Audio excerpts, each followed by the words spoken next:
আমার হাতে কোরআন শরীফ নিয়ে নিছি, আমি ছুঁয়ে বলতেছি ঘটনাটি কতটুকু সত্য আমরা ইমরানের মুখে শুনতে পারবো যে ইমরান পবিত্র আল কোরআন হাতে নিয়ে তিনি এই বিষয়ে মুখ খুলেছেন, তিনি এই বিষয়ে কিছু বলতেছেন, যে কথাগুলো আপনারা মনোযোগ দিয়ে শুনতে হবে। টিকটকার ইমরান আর সুমাইয়া তাদেরকে চিনে না, বাংলাদেশের মধ্যে এরকম মানুষ খুবই কম পাওয়া যাবে।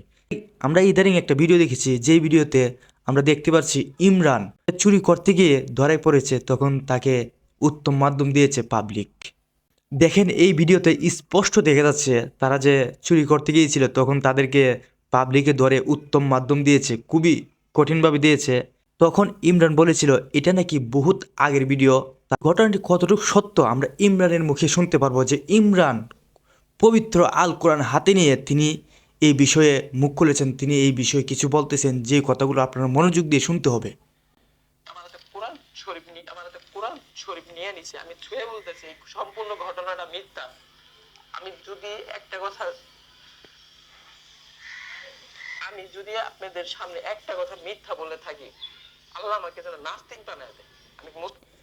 ইমরান এই বিষয় নিয়ে বলতেছে যদি আমি একটা কথা মিথ্যে বলে থাকি তাহলে আল্লাহ তাআলা যেন তাকে নাস্তিক বানিয়ে দিই।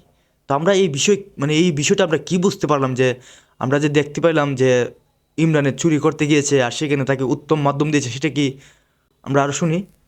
আসসালামু আলাইকুম দেশবাসী, আপনারা আমার একটা ভিডিও দেখেছেন, যে ভিডিওটাতে আমাদেরকে ধরে নিয়ে গেছিল, আমাকে আটকায় রাখছিল। তো ওই ভিডিওটাতে অনেকে ক্যাপশন দিচ্ছে ডাকাতি করতে গেছি, চুরি করতে গেছি। মানে বিষয়টা আমি একটু ক্লিয়ার করতে চাই। এই দেখেন 18 তারিখে যদি এই বিষয় নিয়ে ইমরানে যা বলল যে রংপুরের আবু সাইদকে যখন দুনিয়া থেকে বিদায় করে দিয়েছিল তখন সে সেই প্রতিবাদে মিছিল করেছিল, সেই কারণে তখন নাকি তাকে কিছু নেতা খেতারা তাকে ধরে নিয়েছে, সেখানে নাকি তাকে এইভাবে উত্তম মাধ্যম দিয়েছে। ইমরান ইমরান যে ইমরান যে মিছিল করেছে সেই প্রমাণ দিয়েছে ইমরানের এই ভিডিওতে। দেখেন আপনারা এই ভিডিওটা দেখেন, এখানে ইমরানের হাতে একটা লাঠি ছিল আর সেখানে ইমরানে মানে মিছিল করতেছে, সেই কারণে নাকি ইমরানকে উত্তম মাধ্যম দিয়েছে তারা। ইমরানের কথাতে আমরা এতটুকুই বুঝতে পারছি যে এটা অনেক আগের ভিডিও। ইমরানে যখন প্রতিবাদ করেছিল তখন নাকি ইমরানকে ভাই আমার হাতে কোরআন শরীফ নিয়ে নিছি, আমি ছুঁয়ে বলতেছি এই সম্পূর্ণ ঘটনাটা মিথ্যা। আমি যদি আপনাদের সামনে একটা কথা মিথ্যা বলে থাকি, আল্লাহ আমাকে যেন নাস্তিক বানায় দেয়। আমি মুসলমান হয়ে বলতেছি, কোরআন শরীফটা আমার হাতে।